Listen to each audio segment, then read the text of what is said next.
Good morning everyone. मैं ब्रजेश यादव एक बार फिर से आप सभी का स्वागत करता हूं अपने यूट्यूब चैनल सक्सेस अड्डा फॉर यू में। अब तक की क्लास में हमने इम्पॉर्टेंट क्वेश्चंस के बारे में कुछ डिस्कशन किया था, हमने गति के समीकरण के बारे में पढ़ा था। सो दोस्तों, आज की जो वीडियो है ये कुछ महत्वपूर्ण प्रश्नों पर आधारित है, कुछ वेरी इंपॉर्टेंट क्वेश्चन पर बेस्ड है जो कि एग्ज़ाम में बार बार पूछे जाते हैं। सो आप सभी लास्ट तक इस वीडियो को ज़रूर देखिए, क्योंकि स्टार्टिंग में मैं कुछ इजी क्वेश्चन लूँगा, लेकिन जैसे जैसे आगे बढ़ते रहेंगे लेवल को हम हायर करते चले जाएंगे और मैं आपको एक से एक ज़बरदस्त कॉन्सेप्ट दूंगा, तो इसलिए आप अंत तक वीडियो में ज़रूर बने रहें। चलिए स्टार्ट करते हैं। पहला क्वेश्चन लेते हैं, बहुत ही इजी क्वेश्चन रहेगा, पहला दूसरा क्वेश्चन, लेकिन आप सभी को अच्छे से कमेंट करना है और ज़्यादा से ज़्यादा लोगों को हमारी वीडियो शेयर कीजिए। पहले आप जल्दी जुड़ जाइए, मैं देख रहा हूँ आप फटाफट शेयर कीजिए वीडियो को। हाँ, ज़्यादा से ज़्यादा लोग कनेक्ट हो जाइए, अभी बहुत ही कम कनेक्ट हो पा रहे हैं, जल्दी कनेक्ट होइए आप लोग। जितनी ज़्यादा संख्या में आप लोग लाइव रहेंगे मज़ा उतना ही ज़्यादा आने वाला है, क्योंकि आज की वीडियो कल से भी ज़्यादा ज़बरदस्त होने वाली है। आप सभी लोग बिल्कुल दिल लगा कर देखिए वीडियो, ज़रूर मज़ा आएगा। चलिए पहला क्वेश्चन लेते हैं कि क्वेश्चन है मेरा क्वेश्चन है कि न्यूटन का कौन सा नियम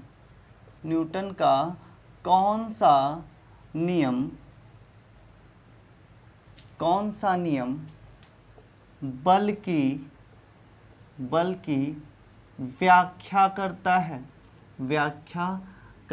है। बहुत ही इजी क्वेश्चन है, आप लोग कमेंट करके बताइए। ऑप्शन क्या है भाई?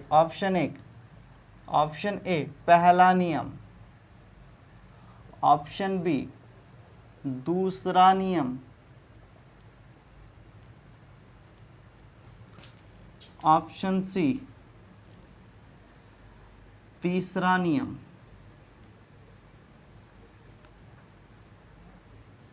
And option D none of these. इनमें से कोई नहीं। फटाफट आप लोग कमेंट करके बताइए कि न्यूटन का कौन सा नियम बल की व्याख्या करता है। मोस्ट इम्पॉर्टेंट क्वेश्चन है। 2018 और 19 के जितने भी एग्ज़ाम हुए हैं, किसी न किसी एग्ज़ाम का ये पूछा गया क्वेश्चन है, न्यूटन का कौन सा नियम बल की व्याख्या करता है। सो दोस्तों, आज जो मैं आप लोगों के लिए सीरीज़ लेकर आया हूँ क्वेश्चंस की, वो 2018 से लेकर 2020 के बीच तक के क्वेश्चंस की सीरीज़ है। उन्हीं के बीच से मैंने टॉप 10 क्वेश्चन को सिलेक्ट किया है। सो आप सभी हमारे इस वीडियो को आराम से देखिए, मस्ती से देखिए और पढ़ते रहिए सक्सेस अड्डा फॉर यू पे। चलिए देखते हैं, न्यूटन का कौन सा नियम बल की व्याख्या करता है। न्यूटन का पहला नियम क्या बताता है? कोई वस्तु अगर स्थिर है तो वह स्थिर रहेगी और अगर गतिमान है तो गतिमान रहेगी, जब तक उस पर कोई बाह्य बल आरोपित ना किया जाए। मीन्स ऑफ दैट न्यूटन का पहला नियम किसकी व्याख्या करता है? बल की व्याख्या करता है। समझ में आया? बहुत सारे स्टूडेंट्स ने हमें कमेंट किया है और बहुत सारे लोगों के आंसर आ भी चुके हैं। Thanks for watching the video. आप सभी वीडियो में लास्ट तक बने रहिए, हम आपके कमेंट देख पा रहे हैं। सो आप सभी अच्छे से ऐसे जुड़े रहिए हम लोगों से, कमेंट करते रहिए, दोस्तों में शेयर करते रहिए। और जैसा कि आपने देखा, पहले क्वेश्चन का हम आंसर सॉल्व आउट कर चुके हैं कि न्यूटन का कौन सा नियम बल की व्याख्या करता है। तो न्यूटन का पहला नियम बल की व्याख्या करता है। कोई डाउट इसमें किसी को? जी नहीं, बिल्कुल कोई डाउट नहीं होना चाहिए। तो चलिए अब हम अपना दूसरा क्वेश्चन उठाते हैं।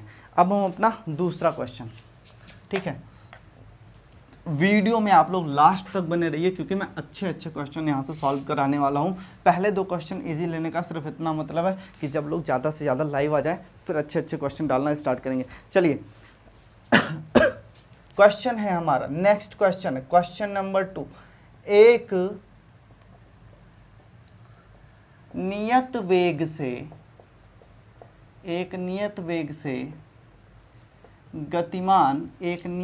से गतिमान वस्तु, कोई वस्तु ले लीजिए, कार लीजिए, मोटरसाइकिल, कुछ भी दे दे। एक नियत वेग से गतिमान वस्तु 15 सेकंड में 150 मीटर की दूरी तय करती है, तो बताइए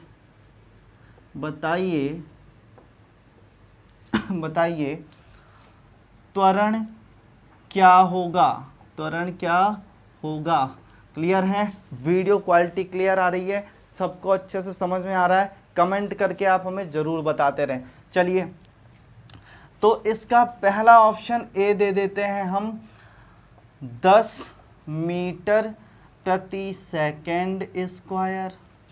ऑप्शन बी होगा इसका, चलिए एक ले लेते हैं, 0। ऑप्शन सी ले लेते हैं इसका, चलिए 15 मीटर प्रति second square. And option D ले लेते हैं इसका, 7 मीटर प्रति सेकंड स्क्वायर। आप लोग फटाफट कमेंट करके बताइए कि इसमें से कौन सा आंसर सही है। एक नियत वेग से गतिमान वस्तु 15 सेकंड में 150 मीटर की दूरी तय करती है, 150 मीटर की दूरी तय करती है, तो बताइए त्वरण क्या होगा। फटाफट कमेंट करके बताइए, अविलंब आप लोग कमेंट कीजिए, जल्दी से कमेंट कीजिए, बहुत ही मज़ा आने वाला है। और आप लोगों के जिस तरीके से कल कमेंट आ रहे थे, बहुत सारे स्टूडेंट हैं, उनमें मैं सबका नाम एक साथ नहीं ले सकता समय का अभाव होने के कारण, लेकिन हमारे कुछ टॉप कमेंट करने वाले जो स्टूडेंट हैं, जिसमें पहले नंबर पे आते हैं कुलदीप भाई, बहुत ही मेहनत आप कर रहे हैं हमारे चैनल के साथ में, आपको बहुत बहुत धन्यवाद। साथ ही साथ मनीषा वर्मा, और जिस आईडी से आप यूज़ कर रही हैं मनीषा वर्मा जी, बहुत बहुत धन्यवाद। आपकी जो आईडी हमें शो हो रही है, मैं उसी का नाम ले रहा हूँ, आपका पर्सनल नाम सेव है आपके नाम की तरह, तो बहुत बहुत धन्यवाद आप सभी को। और बहुत सारे स्टूडेंट हैं, मिस्टर स्टूडेंट, और हमारे एक बहुत ही क्लोज स्टूडेंट हैं, एक श्रेयस यादव जी, आशु कारी जी, आप लोग रेगुलर बने हुए हैं, बहुत बहुत धन्यवाद हमारे वीडियो को अपना प्यार देने के लिए। चलिए देखते हैं क्वेश्चन को, क्या होगा इसका सोल्यूशन। चलिए, एक नियत वेग से गतिमान वस्तु 15 सेकंड में 150 मीटर की दूरी तय करती है।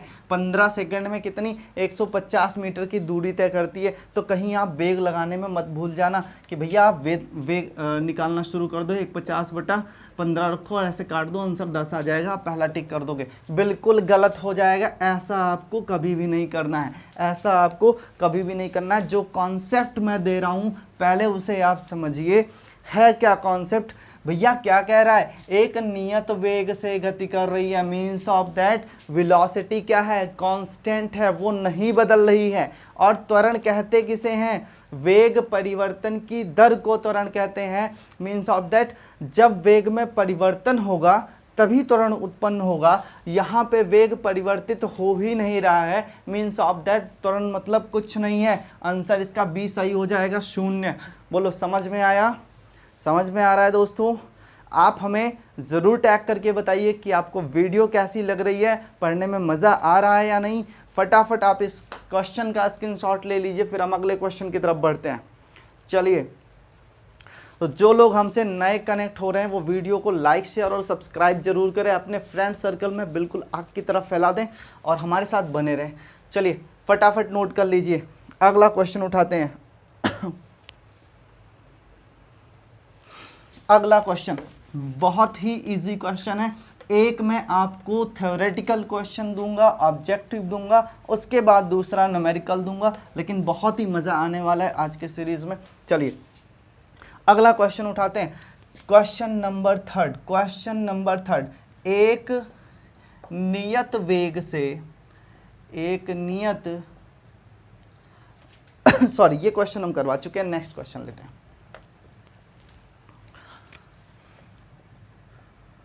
स्वतंत्रता पूर्वक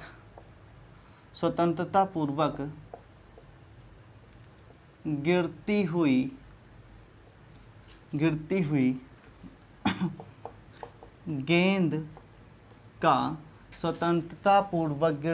गेंद का त्वरण क्या होगा? स्वतंत्रता पूर्वक गिरती हुई गेंद का त्वरण क्या होगा? बिल्कुल एग्जैक्ट क्वेश्चन है, स्वतंत्रता पूर्वक गिरती हुई गेंद का त्वरण क्या होगा? तो पहला ऑप्शन दे देता हूं मैं, एक समान। ऑप्शन बी है आपका बढ़ता हुआ। ऑप्शन सी है घटता हुआ, एंड ऑप्शन डी है नन ऑफ दीज। फटाफट कमेंट करके बताइए क्या होगा? स्वतंत्रता पूर्वक गिरती हुई गेंद का त्वरण क्या होगा? एक समान होगा या बढ़ेगा, घटेगा या नन ऑफ दिस? फटाफट कमेंट करके बताइए। आप सभी के कमेंट का मुझे बेसब्री से इंतजार, क्योंकि आप सभी हमारे बहुत बहुत बहुत ज़्यादा खास और बहुत ही प्यारे स्टूडेंट हैं। आप सभी जुड़े रहिए हमारे चैनल से, फटाफट कमेंट करते रहिए। चलिए फटाफट कमेंट कीजिए आप लोग। कंटिन्यू फटाफट जी। गुड मॉर्निंग एवरीवन, सभी को गुड मॉर्निंग। सब जुड़ चुके हैं हमसे, गुड मॉर्निंग सभी को, गुड मॉर्निंग भैया। जल्दी जल्दी आप कमेंट कर दो, मज़ा आ जाए क्वेश्चन में। फटाफट कमेंट कर दो। चलिए आपके कमेंट आते रहेंगे, मैं इसका सोल्यूशन बताता हूँ। जिन लोगों ने कमेंट कर दिया, थैंक्स फॉर कमेंट करने के लिए भाई। चलो चलिए, स्वतंत्रता पूर्वक गिरती हुई गेंद का त्वरण क्या होगा? भाई जब गेंद स्वतंत्रता पूर्वक गिर रही है, बिल्कुल फ्री होकर गिर रही है, मीन्स ऑफ दैट उसका त्वरण क्या होगा? एक समान होगा, कांस्टेंट होगा, वो परिवर्तित नहीं होगा। क्यों? क्योंकि उस पर कोई फोर्स नहीं लगाया जा रहा है, और किसी वस्तु की स्थिति में आप तभी परिवर्तन कर सकते हैं जब उस पर कोई बाह्य बल लगाएं। आ रही बात समझ में? जब तक आप किसी पे एक्सटर्नल फोर्स नहीं लगाते हैं, आप उसकी वेलोसिटी को नहीं बढ़ा सकते हैं, वेग को नहीं बढ़ा सकते हैं। अगर वेग नहीं बढ़ेगा, वेग परिवर्तन नहीं होगा, तो जिस वेग में आ रही है उस कंडीशन में जो त्वरण होगा, है ना, स्वतंत्रता पूर्वक गिर रही है, इसका मतलब यहाँ पे क्या हो रहा है? जी वर्क कर रहा है ना, गुरुत्वीय त्वरण जी वर्क कर रहा है। तो गुरुत्वीय त्वरण जी का मान जो कांस्टेंट रूप से 10 मीटर पर सेकेंड या फिर 9.8 मीटर पर सेकेंड स्क्वायर लगता है, वो मान तो लगेगा ही, लेकिन अगर उस पर कोई एक्सटर्नल फोर्स नहीं वर्क कर रहा है, इस कंडीशन में क्या होगा कि एक समान बना रहेगा। त्वरण कैसा होगा? आप कहोगे सर एक समान बना रहेगा। समझ में आया? समझ में आई कंडीशन क्या है? फटाफट स्क्रीनशॉट लीजिए। अच्छे अच्छे क्वेश्चन दे रहे हैं आपको, बिल्कुल कोतवाही मत कीजिए।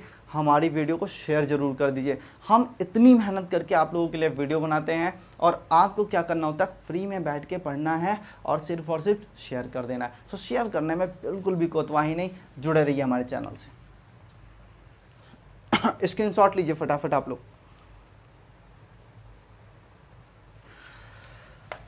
चलिए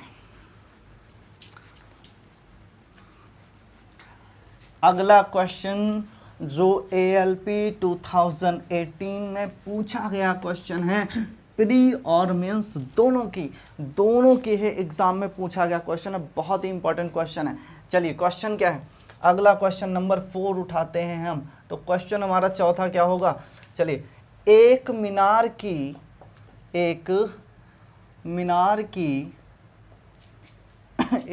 की छत से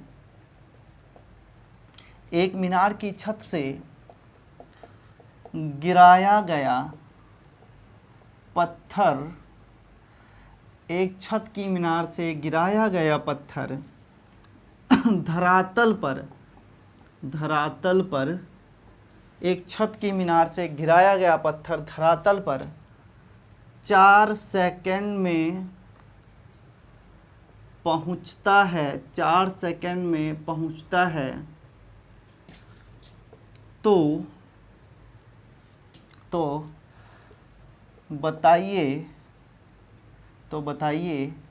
कि मीनार की ऊंचाई क्या होगी? क्या होगी? चलिए मैं आपको दे देता हूँ ऑब्जेक्ट के तौर पे। ऑप्शन ए है आपका 40, बी है आपका 60, सी है आपका 80 और डी है आपका 90। कमेंट करके आप लोग बताइए कौन सा आंसर सही होगा। फटाफट कमेंट करके बताइए। ये सभी वैल्यूज़ किस में हैं? मीटर में हैं। क्यों? क्योंकि ऊंचाई पूछी जा रही है भैया, और ऊंचाई हो चाहे विस्थापन, ऊंचाई हो चाहे विस्थापन, एक है सबका मापन, नाम है उसका मीटर। क्लियर? मज़ा आ रहा है? फटाफट कमेंट करके बताइए, फटाफट कमेंट कीजिए दोस्तों। इसके बाद जो मैं कॉन्सेप्ट देने वाला हूँ इस वीडियो पे, वो शुरू से लेकर लास्ट तक सभी क्वेश्चन में मिलेगा और बिल्कुल यूनिक कॉन्सेप्ट है। ऐसा कॉन्सेप्ट चाहे आप वाईफाई स्टडी पे चले जाइए, चाहे आप कैरियर वेल्स पे चले जाइए, चाहे आप अड्डा 24/7 पे चले जाइए, लेकिन जो कॉन्सेप्ट आपको सक्सेस अड्डा फॉर यू पे मिल रहा है, इस चैनल पे मिल रहा है, वो कहीं नहीं मिलेगा। फटाफट कमेंट करके बताइए, फटाफट कमेंट करके बताइए, फिर हम बताते हैं।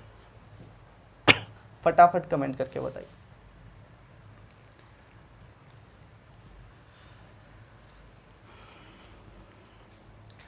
चलिए, पहले तो मैं आपको सिंपल तरीका बताता हूं, उसके बाद चुटकियों में सॉल्व करने वाला कॉन्सेप्ट दूंगा। जुड़े रहिए आप लोग हमसे बस। देखिए आप, 3 समीकरण है, हमें पता है 3 समीकरण कौन कौन से। v बराबर u plus A T, S बराबर U T plus half A T square और v square equal to U square plus 2as, यही 3 समीकरण है। अब यहाँ क्या हो रहा है भाई, वस्तु छत से गिराई जा रही है, पत्थर मीनार से गिराया जा रहा है। इस कंडीशन में क्या हो रहा है कि अब जो एक्सेलरेशन त्वरण था वो a ना लगकर क्या लगने वाला है, g लगने वाला है। क्या लगने वाला है, g। क्लियर है भाई? बोलो, g लगेगा ना? हाँ बिल्कुल जी लगेगा। अब ऊपर से नीचे आ रहा है, मतलब जैसे जैसे नीचे बढ़ेगा, जैसे जैसे नीचे आएगा, गुरुत्वीय त्वरण जी का मान ज़्यादा होगा, तो जी की वैल्यू हम किस में लेंगे, प्लस में लेंगे। क्लियर है? समझ में आया? देखिए, अब अगर जी की वैल्यू हम प्लस में ले रहे हैं, है ना, और हमें निकालना क्या है, हमें दूरी निकालनी है।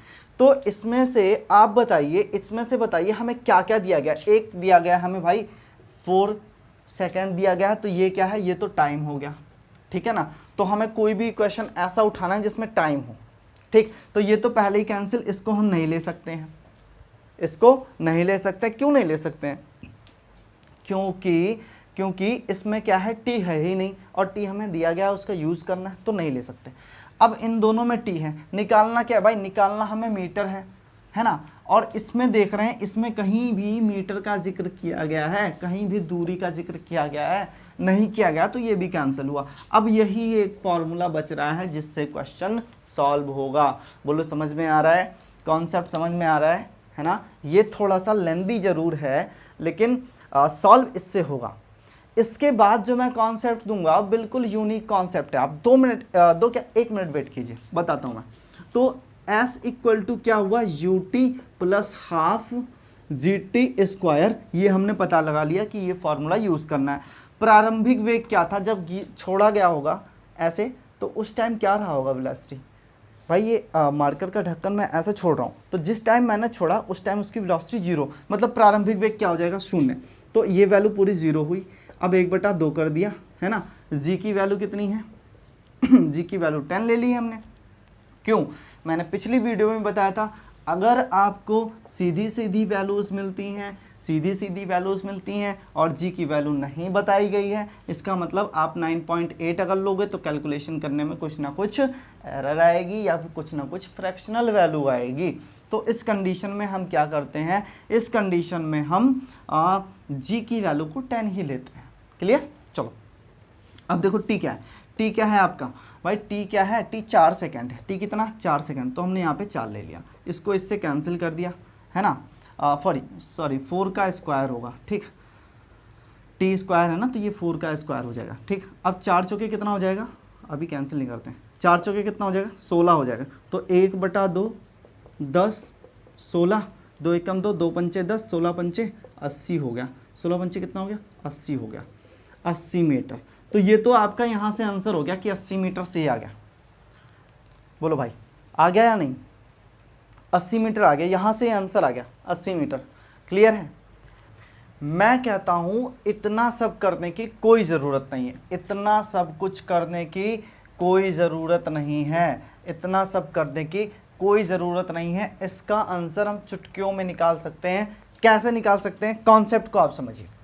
देखिए अगर कोई वस्तु 10 मीटर प्रति सेकंड के वेग से आना स्टार्ट की होगी, 10 मीटर पर सेकंड के वेग से आना स्टार्ट की होगी, तो 0 वाले सेकंड में स्पीड क्या रही होगी, आप कहोगे 0, पहले सेकंड में 10। भाई जो मीटर प्रति सेकंड स्क्वायर जो त्वरण है वो है क्या, हर सेकंड में 10 मीटर उसकी चाल को बढ़ाना ही तो त्वरण हुआ। तो भाई 1 सेकंड में 10 बढ़ रही है, 2 में कितनी बढ़ जाएगी 20, 3 में कितनी बढ़ जाएगी 30, और चौथे सेकंड में स्पीड कितनी बढ़ जाएगी, आप कहोगे सर 40। क्लियर हुआ। कितने सेकंड थे 4, स्पीड कितनी बढ़ी 40, 4 का आधा कितना होगा 2, 2 से इसमें मल्टीप्लाई कर दो, आंसर आ जाएगा आपका। क्लियर है, समझ में आया। कुछ नहीं समझना है। देखिए अगर एक समान त्वरण से कोई वस्तु आ रही है, मतलब ऊपर से गिराई जा रही है, तो उस कंडीशन में क्या होगा कि वो g की वैल्यू से आती है, तो g का मान हर सेकंड जैसे जैसे नीचे आएगा मान बढ़ता जाएगा। तो ऊपर वाले टॉप मतलब जब छोड़ा गया होगा तो 0 0 पे हम मानते 0 0 होगा, 1 पे 10, 2 पे 20, 3 पे 30, 4 पे 40, मतलब जितने सेकंड हो उतने को 10 से मल्टीप्लाई करते चले जाना है, तो वो आ जाएगा कि उस सेकंड में उसकी स्पीड क्या होगी। मतलब चौथे सेकंड में क्या स्पीड रही होगी, चौथे सेकंड में क्या स्पीड रही होगी, चौथे सेकंड में स्पीड रही होगी भैया 40, है ना। चौथे सेकंड में क्या रहा होगा 40 रहा होगा। ठीक है, चलिए मैं दूसरा क्वेश्चन लेकर एक सॉल्व कर देता हूँ, वरना आप कहोगे ये तो हो सकता है कि तुक्का लग गया हो, है ना। चलिए यहाँ पे हम ले लेते हैं 8, क्या ले लेते हैं 8 ले लेते हैं, ठीक है ना। 8 सेकंड ले लिया हमने कि एक मीनार की छत से गिराया गया पत्थर धरातल पे 8 सेकंड में पहुंचता है, तो बताइए मीनार की ऊंचाई क्या होगी। अब ये सारे ऑप्शन जो है आपके लिए वो खत्म हो जाएंगे, क्योंकि ये तो नहीं आएगा ना, टाइम चेंज हो चुका है। ऑप्शन को मत देखिए। अब देखिए टी की जगह पे हमें क्या रखना है भाई, टाइम ही तो चेंज करना है। टी के जगह हमने रखना है 8, और 8 का स्क्वायर करोगे तो 8 8 कितना हो जाएगा 64, 64 पंचे कितना हो जाएगा, 64 पंचे कितना हो जाएगा बताइए, फटाफट कमेंट कीजिए। 64 पंचे 320 मीटर, बोलो भाई 320 मीटर आ गया। अब मैं कहता हूँ वही कॉन्सेप्ट सीखो, 0 में 0 था, 1 में 10, 2 में 20, 3 में 30, 4 में 40, तो 8 में कितना होगा, बोलो भाई 8 में कितना होगा 80, और 8 का आधा होता कितना है 4, तो 8 चौके कितना हो गए 32, 320 मीटर। बोलो कितना सेकंड लगा, लग रहा है ज़्यादा टाइम, 10 सेकंड का काम है भाई, 10 सेकंड का, उतना भी नहीं काम है। आप तो देख के मार दोगे, 8 में 80, 8 का आधा 4, तो 8 चौके 32, 320। देखो भाई इतना, कुछ सोचने की ज़रूरत नहीं है, कौन सा समीकरण लगाएं, क्या करें, कैसे लाएं, कुछ भी सोचने की ज़रूरत नहीं है। अगर ऐसा क्वेश्चन आपको लिखा मिल जाता है, जितने सेकंड देता है, चाहे वो 10 सेकंड उठा के दे दे, तो 10 दहा कितना हो जाएगा भाई 10, एक में अगर एक में 10, 2 में 20, 3 में 30, तो 10 में कितनी चलेगी 100, और 10 का आधा होता कितना है 5, आंसर कितना आ जाएगा 500। 10 रख के देख लो यहाँ पे भाई, 10 रख दिया तो 10 का स्क्वायर कितना हो जाएगा 100, और 100 को 5 से मल्टीप्लाई करोगे आंसर क्या आ जाएगा भैया 500 आ जाएगा। वही तो यहाँ पे भी आया है। कितना टाइम लग रहा है, कुछ भी नहीं लग रहा है गजब का कॉन्सेप्ट या नहीं। फटाफट आप लोग कमेंट करके बताइए कैसा लग रहा है आपको ये लेक्चर, कैसी लग रही है आपको वीडियो, और कैसा लग रहा है हमारे क्वेश्चन। फटाफट कमेंट कीजिए, तब तक इस क्वेश्चन को हम एरेस करते हैं। स्क्रीनशॉट ले लीजिए, फटाफट स्क्रीनशॉट ले लीजिए। चलिए, समझ में आया, समझ में आ रहा है आप सभी को। थोड़ा सा टाइम टेकन था, लेकिन जो मैंने कॉन्सेप्ट दिया बिल्कुल गजब का कॉन्सेप्ट है। आप सभी उस पर वर्क कीजिए, ज़रूर मज़ा आएगा। एग्ज़ाम में ज़रूर ही आप समय बचा पाएंगे, और भैया एग्ज़ाम में टाइम बचाना बहुत बड़ी बात है। चलिए अगला क्वेश्चन लेते हैं। चलिए भैया अगला क्वेश्चन उठाते हैं हम। हाँ चलिए एक मैंने बताया था आपको, मैं एक न्यूमेरिकल कराऊंगा और एक नॉर्मल क्वेश्चन। नॉर्मल क्वेश्चन क्या है कि तेज आती हुई गेंद को रोकने के लिए, बिल्कुल सिंपल क्वेश्चन है, कमेंट करके बता दो। रोकने के लिए खिलाड़ी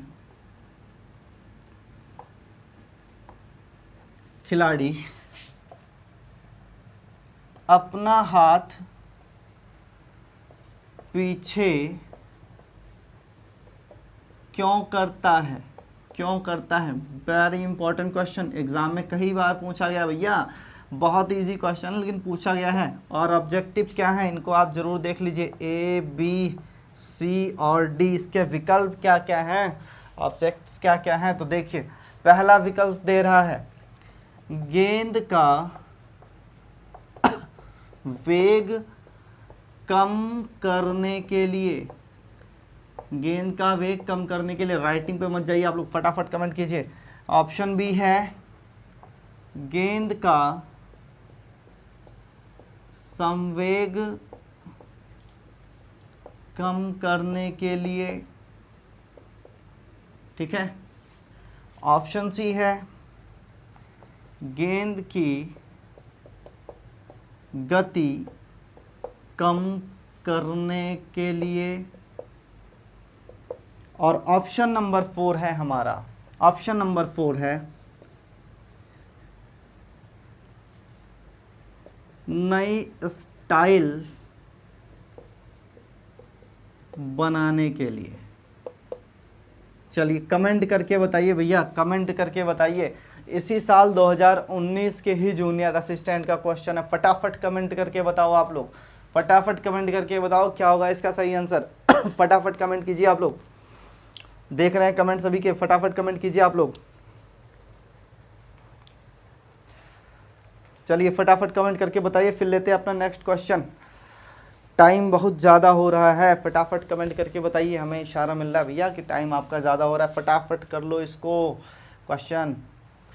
देखो भाई मैंने आपको बताया था ये न्यूटन के गति का दूसरा नियम है, और न्यूटन के गति का दूसरा नियम किसका संरक्षण करता है, संवेग का संरक्षण करता है। ऑप्शन बी सही मार देना, बहुत ज़्यादा सोचने की ज़रूरत नहीं है, ठीक है ना। संवेग आ गया, आप देख रहे हैं कि तेज आती हुई गेंद को खिलाड़ी अपना हाथ रोकने के लिए खिलाड़ी अपना हाथ पीछे क्यों करता है, क्यों, गेंद का कुछ क्या होता है, द्रव्यमान m होता है, क्या होता है, द्रव्यमान m, ठीक है ना, समझो बात को। और कुछ वेलोसिटी होगी, क्या, v होगी, ठीक है ना। वेलोसिटी कुछ चेंज होती होगी या नहीं, चेंज होती होगी जरूर, v2 से v1, क्लियर। और कुछ टाइम लेती होगी चेंज होने में, ठीक। तो ये इतना पूरा क्या हो गया, संवेग परिवर्तन की दर हो गई, क्या हो गई, संवेग परिवर्तन की दर। और ये किसके प्रोपोर्शनल होती है, मैंने आपको बताया था f के प्रोपोर्शनल। और इसी को हम क्या लिख सकते हैं, वेग परिवर्तन की दर को क्या कहा जाता है, आप कहोगे सर त्वरण कहते हैं। तो a प्रोपोर्शनल क्या हो गया f, या f प्रोपोर्शनल क्या हो गया ma, है ना। और अब यहाँ से f इक्वल टू क्या हो जाए kma, और k की वैल्यू मैंने बताया था आपको भाई 1 होती है, तो f इक्वल टू क्या हो गया ma। ये न्यूटन का कौन सा नियम है, दूसरा नियम। और दूसरा नियम किसका पालन करता है, संवेग संरक्षण का, ठीक है ना। पूछा जाएगा रॉकेट की गति किस संरक्षण पे आधारित है, आप कहोगे संवेग संरक्षण पे। वहीं अगर पूछ लिया जाए कि जेट की गति, जेट विमान की गति, जेट विमान की गति किस संरक्षण पे आधारित है, किस संरक्षण बिठा देते हैं इसको पर आधारित है, बताओ फटाफट कमेंट करके बताओ। इसको नोट कर लीजिए आप, ये क्वेश्चन फटाफट स्क्रीनशॉट ले लीजिए, हाँ वेरी गुड। बताइए किस संरक्षण पे आधारित है। भाई हमने बताया विमान की गति संवेग संरक्षण के नियम पे आधारित है, तो बताइए रॉकेट विमान, जेट विमान जो होते हैं उसकी गति किस पे आधारित है। आप कहोगे इसमें कुछ नहीं करना, आगे जोड़ देना है रेखीय, क्या जोड़ देना है, रेखीय संवेग संरक्षण। समझ में आ रहा है, रेखीय संवेग संरक्षण की गति पे आधारित है, रेखीय संवेग संरक्षण पे आधारित है जेट विमान की गति। क्लियर है, बहुत ही इंपॉर्टेंट क्वेश्चंस मैं आप सभी को दे रहा हूँ। आप अविलंब हमारे चैनल को शेयर कर दीजिए भाई, ज़्यादा से ज़्यादा लोग हमसे कनेक्ट हो जाएं, है ना। हमारे टेक्निकल सुरेश सर बहुत ही मेहनत कर रहे हैं और उनकी मेहनत काफ़ी रंग ला रही है। चलिए अगला क्वेश्चन उठाते हैं। अगला क्वेश्चन है भैया, अब फिर से आगे न्यूमेरिकल की बारी, फिर से एक न्यूमेरिकल लेते हैं, ठीक है ना। कोई वस्तु 10 मीटर प्रति सेकंड स्क्वायर के,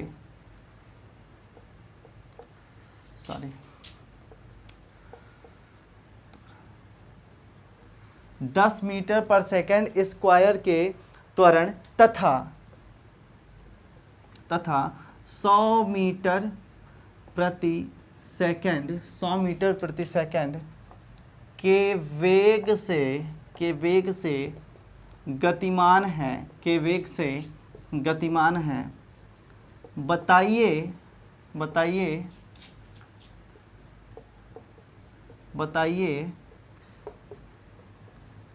कितने सेकंड बाद गति, अथवा इसको हम वेग लिख देते हैं, 2 गुना हो जाएगा। फटाफट बताओ भाई कितने देर में 2 गुना हो जाएगा। क्वेश्चन से भी मैं आपको बताऊंगा और इसका शॉर्ट ट्रिक भी मैं बताऊंगा। फटाफट कितने सेकंड में 2 गुना हो जाएगा। चलिए बिना देर किए फटाफट बता देते हैं। आपके पास क्या चीज़ें, 1 मीटर पर सेकंड, मतलब ये क्या है, ए त्वरण है, मीटर पर सेकंड स्क्वायर। ये दूसरा क्या है, प्रारंभिक वेग, मतलब आपके पास क्या है, u है। और फिर वो आपसे ये पूछ रहा है कितने सेकंड बाद वो 2 गुना हो जाएगा। प्रारंभिक वेग के बारे में ही पूछ रहा है, लेकिन प्रारंभिक वेग के रिस्पेक्ट में ये कौन सा वेग हुआ, तो आप कहोगे सर ये अंतिम वेग हुआ। क्लियर है ना, क्योंकि पहले वाला वेग तो दे रखा है, फिर कह रहा है कि उसके बाद का वेग, द्वितीय वेग जो होगा वो अंतिम वेग ही होता है। तो 2 गुना जो वेग होगा वो क्या होगा, आप जानते हैं v बराबर क्या होता है, u + at होता है या नहीं, बोलो भाई, होता है या नहीं, बिल्कुल होता है। यहाँ से हमें t निकालना है, a दिया गया है, u भी दिया गया है, और v को हम क्या रख देंगे, 2 गुना हो रहा है ना, तो इसको हम 2u के बराबर रख देंगे। v की वैल्यू जो है वो u की 2 गुना हो रही है, तो 2u लिख सकते हैं या नहीं, बिल्कुल लिख सकते हैं। और u की वैल्यू क्या है, यहाँ पे u की वैल्यू क्या है 100, a की वैल्यू क्या है 10, और ये t में है। अच्छा यहाँ पे भी u की वैल्यू रख देते हैं, तो ये क्या हो गया 2 × 100। बोलो भाई समझ में आ रहा है, ये कितना हो जाएगा 200 = 100 + 10t। इधर देखिए, अब 200 से 100 कम हो जाएगा तो कितना बचेगा 100। भाई ये प्लस में इधर आएगा, माइनस में इधर आ जाएगा, 100 बचेगा। यहाँ पे क्या बचा 10t = 100, तो t = कितना हो जाएगा, t = कितना हो जाएगा बताओ फटाफट, t = 10 हो जाएगा, 10 सेकेंड। ये आ गया आपका आंसर, t = कितना हो गया 10 सेकेंड। ठीक, फिर मेरा कॉन्सेप्ट समझो, ये सब करने की कोई ज़रूरत नहीं है, ये सब करने की कोई ज़रूरत नहीं है। पुराना कॉन्सेप्ट सीखो यार, पुराने कॉन्सेप्ट पे आप लोग ध्यान दो। मैंने क्या बताया था कि अगर कोई वस्तु 10 मीटर पर सेकंड स्क्वायर के त्वरण से चल रही है, यही बताया था ना, चल रही है तो आपसे पूछ रहा है कितने सेकंड बाद वेग दोगुना हो जाएगा। वेग ही तो मैंने बताया था कि बढ़ रहा है हर सेकंड 10। मैंने बताया था कि 0 में 0, 1 में 10, ये क्या बताया था, वेग ही बताया था ना, यही बढ़ रहा है। भाई 100 पहले था, 1 सेकंड में 10 बढ़ता है, तो कितने सेकंड में 100 दोगुना होगा ना, तो 100 का कितना हो रहा है 200। 100 तो पहले था, अब बढ़ाना कितना है हमें, 100 पहले था, बढ़ाना कितना है 100 ही तो बढ़ाना है भैया। 1 सेकंड में 10 बढ़ रहा है, तो कितने सेकंड में 10 100 बढ़ेगा, बोलो 10 सेकंड में बढ़ेगा या नहीं, 10 सेकंड में बढ़ेगा या नहीं। तो इसका आंसर क्या हो जाएगा 10 सेकंड हो जाएगा, सीधा सीधा, कुछ भी नहीं करना है। अगर यहाँ पे लिखा होता 200 कितना लिखा होता 200 मीटर। अब आपसे क्या पूछ रहा था कि बताइए कितने समय में ये दुगुना हो जाएगा, तो 200 का दुगुना कितना होता है 400 होता है ना। 200 पहले से था, तो अब बढ़ाना कितना है हमें 200 और बढ़ाना है, 2 और 2 तभी तो 4 होंगे।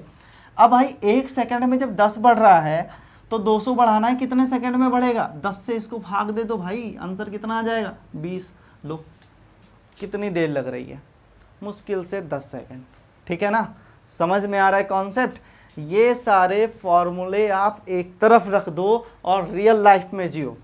ठीक है ना, ये सारे फॉर्मूले आप एक तरफ रख के रियल लाइफ में जियो। एक भी क्वेश्चन आपका गलत नहीं होगा, एक भी क्वेश्चन गलत नहीं होगा। ठीक है ना, समझ में आया कॉन्सेप्ट। फिर से एक बार बता देता हूँ, क्या लिखा हुआ था, लिखा हुआ था कोई वस्तु 10 मीटर पर सेकंड के त्वरण से तथा 100 मीटर पर सेकंड के वेग से गतिमान है, बताइए कितने सेकंड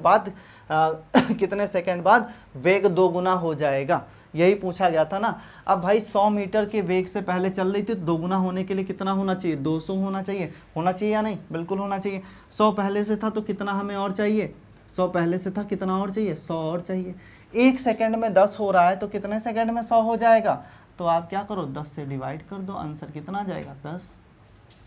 क्या आया 10, इसका मतलब 10 सेकंड इसका राइट आंसर हो जाएगा। क्लियर है ना। मैंने आपको इसके विकल्प नहीं दिए थे क्योंकि कोई मतलब नहीं है, बताना था जल्दी से, टाइम की बचत करनी है। क्लियर है, ऐसे क्वेश्चन हो जाएंगे। चलिए ठीक है, तो और भी क्वेश्चन है मेरे पास, लेकिन टाइम का अभाव होने के कारण मैं आज की क्लास को बस यहीं रोक रहा हूं। और आप सभी से रिक्वेस्ट है, अगर किसी को कुछ नहीं समझ में आता है, किसी को किसी भी पॉइंट में अगर दिक्कत होती है, तो आप सभी क्या कीजिए, हमारे कमेंट सेक्शन में जाइए, कमेंट सेक्शन में जाके हमें कमेंट कीजिए, या फिर डिस्क्रिप्शन बॉक्स को आप खोलिए। डिस्क्रिप्शन बॉक्स में हमारा कांटेक्ट है, आप कांटेक्ट कर सकते हैं, हमसे लाइव इंटरेक्ट हो सकते हैं, अपनी प्रॉब्लम को शेयर कर सकते हैं। ठीक है ना। तो आज की वीडियो देखने के लिए बहुत बहुत धन्यवाद आप सभी का, हमसे जुड़े रहने के लिए। आज की क्लास बस यहीं तक, मिलते हैं फिर अगली क्लास में, तब तक के लिए जय हिंद।